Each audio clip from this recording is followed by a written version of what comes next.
Are you struggling with all the ye's, thous, these, and ifs in the King James Bible? If so, don't give up on it. I've got your back. Here's a Bible study tip to decoding the language of the King James Bible. Yes, its unique vocabulary might seem impossible to understand, but it's actually the key to unlocking a richer reading experience and interpreting the scripture with greater accuracy.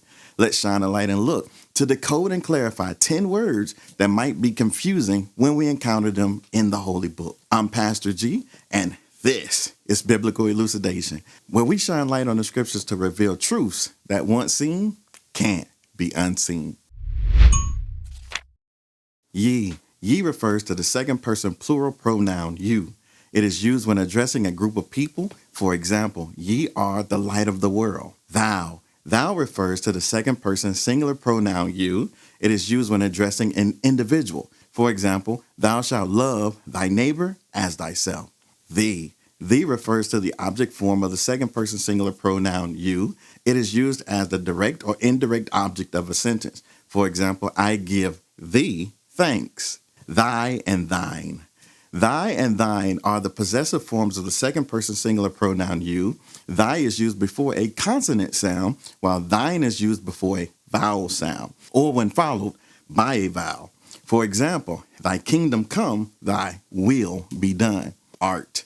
Art is the archaic form of are, used in the second person singular present tense. For example, thou art my God. Hast.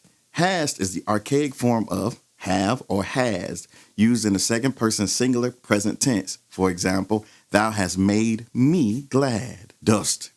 DOST is the archaic form of do, used in the second person singular present tense. For example, what dost thou hear? Verily. Verily is an old-fashioned term meaning truly or indeed. It is often used to emphasize a statement or to introduce a solemn declaration. For example, verily, verily, I say unto you. Wilt. Wilt is the archaic form of will, used in the second person singular future tense. For example, thou wilt find rest unto thy soul. If.